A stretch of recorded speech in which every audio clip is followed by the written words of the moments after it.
بسم اللہ الرحمن الرحیم۔ یہ وہ دن ہے جب ہر زبان پر بس ایک ہی نام ہے، یا حسین۔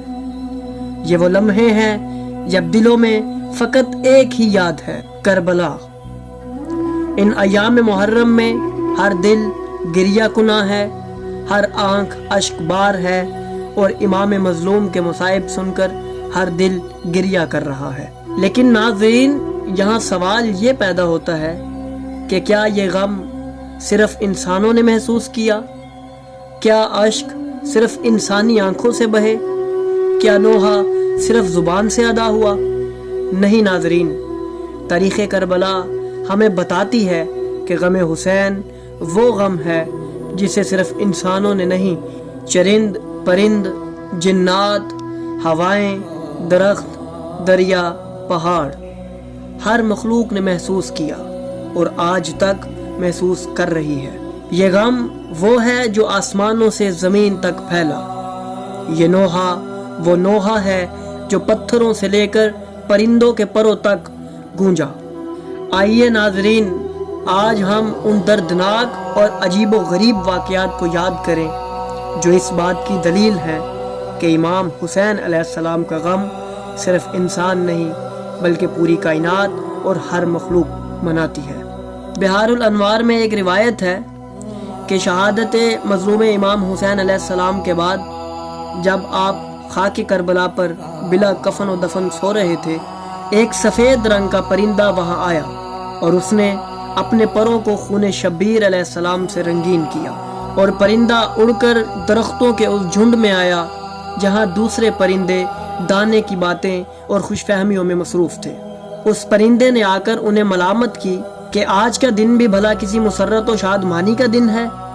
تمام پرندوں نے اس سے اس غم کی وجہ پوچھی تو پرندے نے اپنے پروں سے ٹپکتا ہوا خون دکھا کر انہیں بتایا کہ میدان کربلا میں فرزند زہرا امام حسین علیہ السلام اپنے احباب اور انصار کے ساتھ بلا جرم و خطا 3 دن کے بھوکے اور پیاسے شہید کر دیے گئے ہیں، اور اس وقت بھی ان کا جسم مبارک بلا کفن و دفن خاک کربلا پر پڑا ہوا ہے۔ ان کا خون ہی ان کا کفن ہے۔ جنات کی مستورات ان پر واویلا کر رہی ہیں۔ یہ بات سن کر تمام پرندے اڑے اور میدان کربلا میں آئے اور اس واقعے کو دیکھا۔ تمام پرندوں نے خود کو لاش غریب زہرا امام حسین علیہ السلام پر گرا دیا اور اپنے پر امام حسین علیہ السلام کے خون سے رنگین کیے، اور ہر پرندہ ایک ایک علاقے میں خبر شہادت امام حسین علیہ السلام پہنچانے کے لیے روانہ ہو گیا۔ ناظرین، ان پرندوں میں سے ایک پرندہ مدینہ آیا اور روضہ رسول حضرت محمد صلی اللہ علیہ وآلہ وسلم کا طواف کر کے حضور کی قبر مبارک کو بوسہ دینے لگا۔ اس پرندے کی آہ و بکا سن کر مدینے کے تمام پرندے اس کے گرد جمع ہو گئے، اور تمام پرندوں نے اپنی زبان میں نبی اکرم حضرت محمد صلی اللہ علیہ وآلہ وسلم کو ان کے نواسے کی شہادت کا پرسہ دیا۔ اہل مدینہ نے پرندوں کی غیر معمولی شور و غل پر تعجب کا اظہار کیا، لیکن کسی کو کچھ پتہ نہ چل سکا کہ ایسا کیوں ہوا۔ آخر جب چند دن بعد شہادت مظلوم زہرا امام حسین علیہ السلام کی خبر مدینہ پہنچی تو اہل مدینہ کو پتہ چلا کہ اس دن پرندے خبر شہادت امام حسین علیہ السلام ہی دے رہے تھے۔ یہ پرندے وفا و احتجاج کے ایسے پیام رساں ثابت ہوئے کہ پوری خلق خدا کو جھنجھوڑ گئے۔ اس عالمگیر ماتم نے پہلا اعلان کر دیا کہ فرزند زہرا امام حسین علیہ السلام کی مظلومیت پر خاموشی ہرگز ممکن نہیں۔ ناظرین، ایک اور روایت وفا کے ایک حیرت انگیز باب کی طرف رہنمائی کرتی ہے۔ ایک اور جگہ ابو الحارث نامی ایک شعر ملتا ہے۔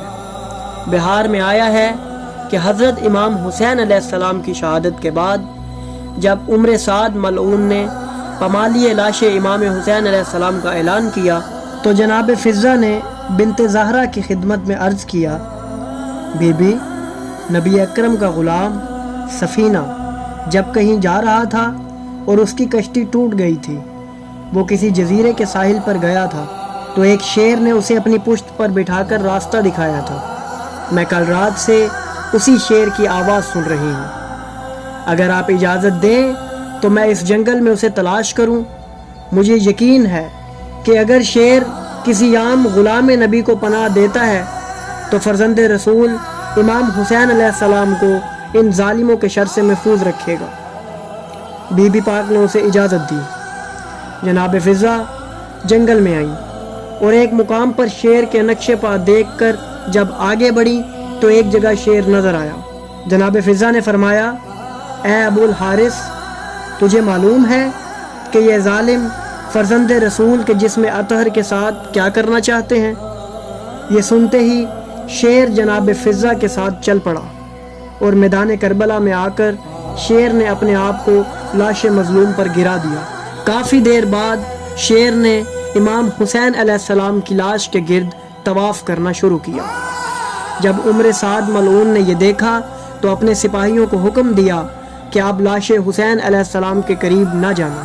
ناظرین، ایک اور روایت میں ملتا ہے بہار الانوار میں کہ بنی اسد کے ایک کاشتکار سے منقول ہے، میں نہر القمہ کے کنارے اپنی زمین کو سیراب کر رہا تھا۔ میں نے دیکھا کہ ایک شیر مغرب کی طرف سے آ رہا ہے اور میدان کربلا کی طرف جا رہا ہے۔ میں نے دل میں خیال کیا کہ 2 دن ہوئے ہیں یہاں اسلامی فوج کے مقابلے میں چند باغی آئے تھے جو قتل ہو گئے ہیں، اور دیگر درندوں کی طرح یہ شیر بھی انہیں کھانے آ رہا ہے۔ کئی دن تک میں اس شیر کو دیکھتا رہا، وہ شیر اسی طرح آتا اور واپس چلا جاتا۔ ایک دن میں نے اس شیر کا پیچھا کیا۔ میں نے دیکھا کہ شیر سیدھا ان لاشوں میں آیا اور ایک ایک لاش کو سونگنے لگا۔ اس کے بعد وہ شیر ایک جسم کے پاس آیا کہ جو گھوڑوں کے سروں سے پامال ہو چکا تھا۔ میں سمجھا کہ یہ شیر اب اس جسم کو کھائے گا، لیکن اس شیر نے اس جسم کو کھانے کے بجائے اپنا چہرہ اس شہید کے خون سے رنگین کیا اور ایسی آوازیں نکالی جیسے وہ رو رہا ہو۔ اسی اثنا میں ہر طرف سے آہو بکا اور نوحہ و گریہ کی آوازیں آنے لگی۔ میں آہستہ آہستہ ان آوازوں کے قریب ہوتا گیا۔ میں نے میدان کربلا میں دیکھا کہ ہر طرف خاک بسر عورتیں ہیں جنہوں نے سیاہ لباس پہنے ہوئے ہیں اور واہ حسینہ کر کے بین کر رہی ہیں۔ میں نے ایک عورت سے پوچھا، تم کون ہو اور کہاں سے آئی ہو اور کسے رو رہی ہو؟ اس عورت نے جواب دیا، تو کتنا بد نصیب ہے، تیرے پڑوس میں نواسہ رسول شہید ہوا اور تجھے پتہ تک نہیں۔ میں نے پوچھا، کیا وہی لاشا نواسہ رسول کا ہے جس پر شیر کھڑا ہے؟ اس عورت نے جواب دیا، ہاں، یہی نواسہ رسول کا لاشا مبارک ہے۔ ناظرین، یہ واقعات ببانگ دہل اعلان کر رہے ہیں کہ امام حسین علیہ السلام کا غم کسی ایک قوم یا زمانے کی میراث نہیں، یہ کائنات کی رگوں میں دوڑتا ہوا وہ درد ہے جو حق و باطل کا خط امتیاز بن گیا ہے۔ ناظرین، اگر آپ کو ہماری یہ ویڈیو پسند آئی ہو تو برائے کرم اسے لائک ضرور کریں۔ آپ کا ایک لائک ہمیں مزید اچھا کام کرنے کی ہمت دیتا ہے۔